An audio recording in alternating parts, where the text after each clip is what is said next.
जब हमारा अच्छा किया अच्छा मिलता है, हमारा अच्छे कर्मों का फल अच्छा और बुरे कर्मों का फल हमें बुरा मिलता है, तो फिर हम भगवान की भक्ति क्यों करें? जब कर्मों का ही फल भोगना है तो भगवान की भक्ति का मतलब क्या है? ये सवाल कभी खड़ा होता है आपके दिमाग में? नहीं होता। आपको देवरानी जिठानी सास बहू से फुर्सत ही मिले तो आप इतना सोचो, घर के उलझन में आप उलझे।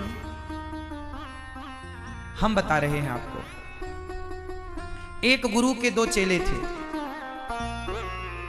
कितने लोग सुन रहे हैं मेरी बात? एक गुरु के दो चेले थे। एक चेला बड़ा भक्त था भगवान का और एक थोड़ा ठीक नहीं था। एक चेला सत्संग करने जाया करता, कथाएं सुना करता, भगवान से प्रेम करता, भगवान के लिए आंसू बहाता, और दूसरा जाया करता था वैश्या के घर मुजरा देखने के लिए। नाचने वाली नचनिया नाचती थी, ये मुजरा देखता था उसका नाच।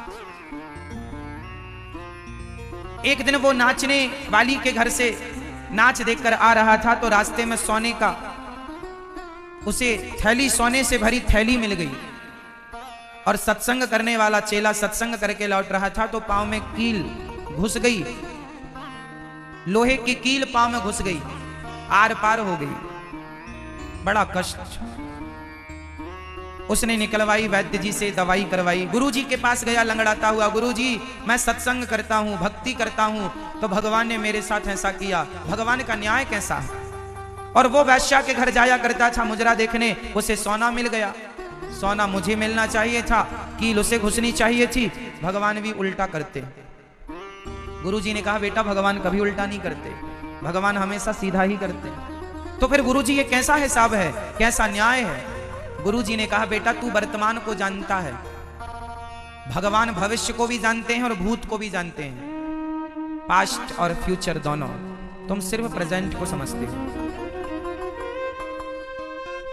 क्या है गुरुजी मेरा पास्ट, क्या है मेरा फ्यूचर, क्या है मेरा भूत और क्या है मेरा भविष्य? गुरुजी ने कहा बेटा ये जो वैश्या के घर जाता है ना, इसका भाग्य, पिछले जन्म में इसने बड़े पुण्य किए, उस पुण्य के कारण से आज राजा बनना था, राजा। पर वैश्या के घर जाने से, गलत काम करने से इसका पुण्य क्षीण होने लगा, पुण्य समाप्त हो गया, जरा सा पुण्य बचा। इसे सोने के खजाने मिलने वाले थे, राज सिंहासन पर बैठता तो सोने चांदी के खजाने होते, पर सारे पुण्य नष्ट हो गए तो जरा सा सोना मिला, क्योंकि इसने गलत राह पकड़ लिया। तो गलत राह पर पुण्य खत्म हो गए। भाई पुण्य मतलब पैसा। एक उदाहरण से समझो, आप वृंदावन जाएंगे तो भी पैसा खर्च होगा और शराब पिएंगे तो भी पैसा खर्च होगा। बोलो हाँ, पैसे तो दोनों में खर्च होने हैं, पर कहां किया गया पैसा खर्च सही है? बिहारी जी का दर्शन करो, पत्नी बच्चों को बिहारी जी से मिलवाओ, दर्शन करवाओ, फैमिली को लेकर माता पिता को यात्रा कराओ, दर्शन कराओ। पैसे तो खर्च होने हैं भैया, रोटी पानी तो खाओगे, पैसे तो लगेंगे, किराया भाड़ा तो लगेगा। और शराब पियो, मटन खाओ, मांस खाओ तो भी पैसा लगना है। तो पुण्य तो अच्छे काम करो तो भी पुण्य अच्छे काम में खर्च होते हैं, और बुरे काम करो उसमें भी पुण्य खर्च। तो उसके पुण्य बुरे काम में खर्च हो गए, वैश्या के मुजरा में, गलत संगति में। और तूने सत्संग किया, आज के दिन तुझे मरना था क्योंकि तेरे पुण्य ज्यादा नहीं थे, पिछले जन्म के तेरी मृत्यु थी, पर तूने इस जन्म में उस थोड़े से पुण्य का सदुपयोग किया और सत्संग में, अच्छे कामों में अपने मन को लगाया, तो भगवान ने तेरी मौत को, जो लोहे की कील घुसी, वो लोहे की कील नहीं, मृत्यु ही तेरी आई थी, जिस मौत को भगवान ने लोहे की कील में तब्दील कर दिया, बदल दिया। ये ईश्वर का न्याय है। तू नहीं समझ सकता कि भगवान न्याय कैसे करते। मेरी मां, भगवान किसी के साथ अन्याय नहीं करते। यदि आपके साथ अन्याय हो रहा है तो आपने किसी के साथ अन्याय किया था किसी जन्म में, इसलिए आपके साथ हो रहा है, वो कर्म दंड है। कभी किया होगा आपने किसी के साथ अन्याय? भीष्म पितामह को बाणों की सैया मिल गई, किया था उन्होंने किसी जन्म में सांप के साथ अन्याय, सांप को डाल दिया था कांटों में, भोगना पड़ा। फिर भोगना पड़ेगा, बचा कौन? जो बचा हो, भगवान के पिता को भोगना पड़ा। दशरथ जी को, उन्होंने एक बच्चे को मार दिया था। श्री दशरथ जी महाराज ने, अंधे थे उनके माता पिता, पानी भरने आया था, मार दिया। क्या जरूरत थी तुम्हें जंगल में जाके मूक प्राणियों की हत्या करने की।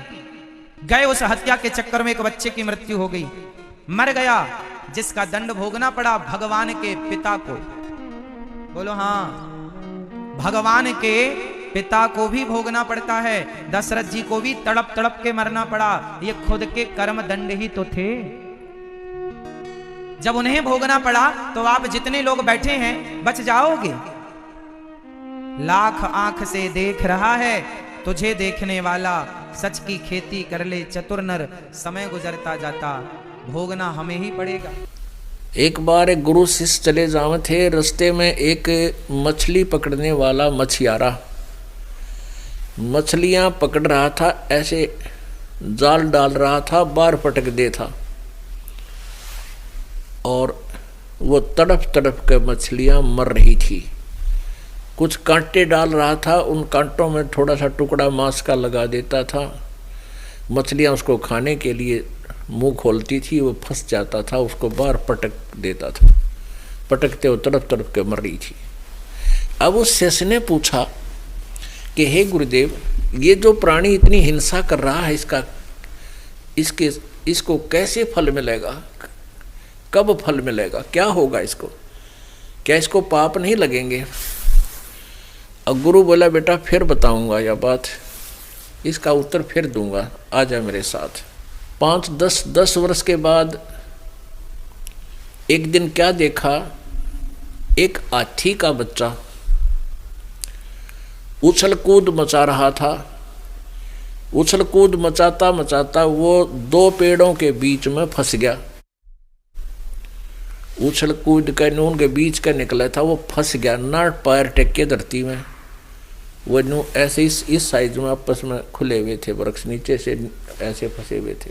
वो ऐसे खचा तानी कर करा कर झटकम पटकम होकर उनसे निकलता गया, पर छुल गया सारा, उसकी खाल छुल गई, ऊपर से छिला गया, और उसमें सारे में कीड़े पड़ गए, पूरे शरीर को कीड़े खा रहे हैं बिना गिनती के, और वो चिल्ला रहा है, चिल्ला रहा है, और वो गुरु चेला दोनों जा रहे हैं। अब उस शिष्य ने पूछा, गुरुदेव इस प्राणी का कौन सा पाप इसके सामने आ गया है, आड़े आ गया है? तब गुरुदेव ने बताया, बेटा ये वो मछियारा है जो मछलियों को मार रहा था, वो तड़प तड़प कर मर रही थी। ये हाथी का बच्चा जो है, ये वो मछियारा व्यक्ति है, और ये जितने कीड़े हैं ना, ये सारी मछलियाँ इसको नोच नोच कर खा रही है।